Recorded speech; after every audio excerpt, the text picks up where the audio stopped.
Pourquoi c'est important? Parce que le droit à la santé, qui est dans le paragraphe 11 du préambule, est exactement placé au même chapitre que le droit au loisir.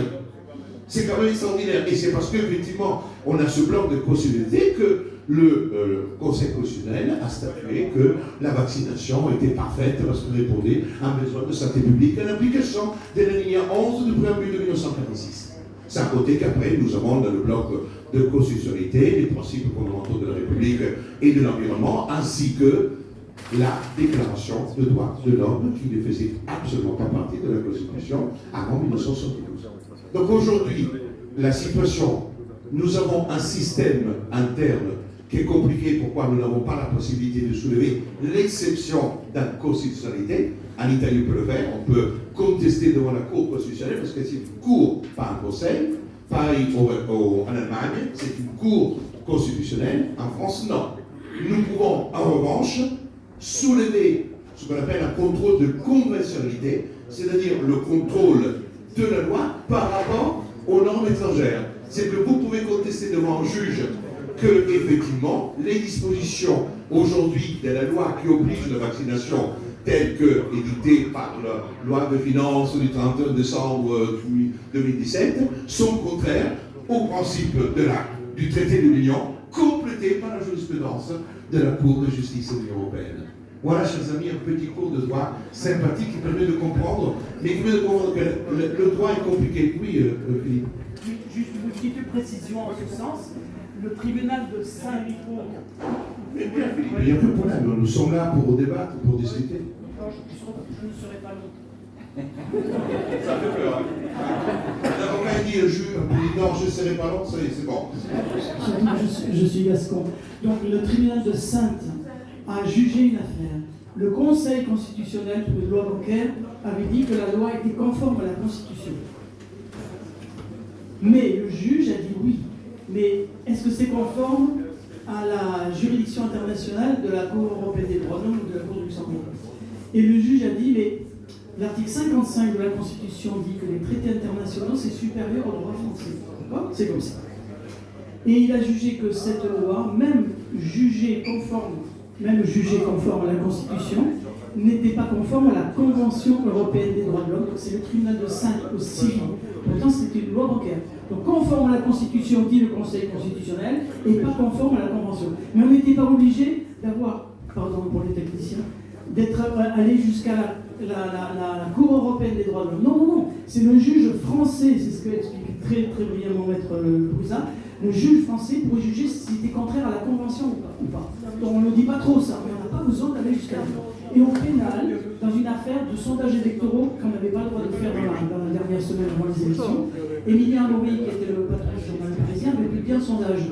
La juridiction de la 17e chambre, que le ministre Boutel, a décidé, et elle a été confirmée par la Cour de cassation, que comme nous, Français, on n'avait pas le droit, mais que par Internet, sur des pays étrangers, on y avait droit, cette loi pénale qui était là, était elle aussi contraire au droit. Et donc, même une loi française, comme on peut vous dire, n'est pas conforme. En matière de protection des enfants, j'en termine en 30 secondes, le juge veut vous imposer le code de l'éducation.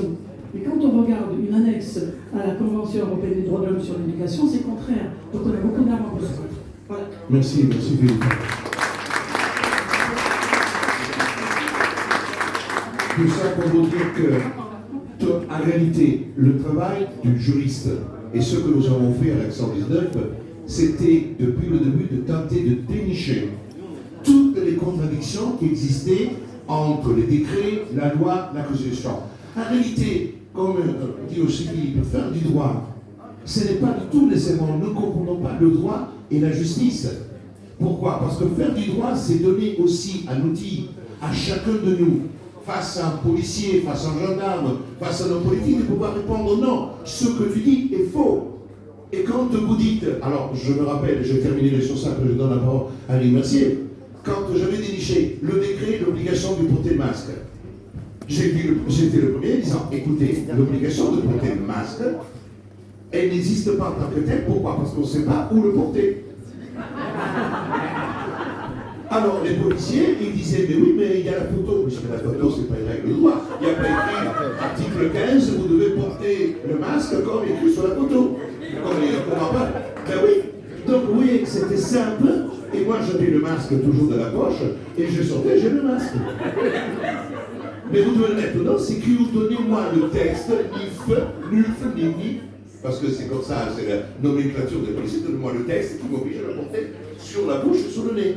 Alors là, ils étaient désemparés. Parce que le porter eux-mêmes, ils se demandaient, je suis vraiment con.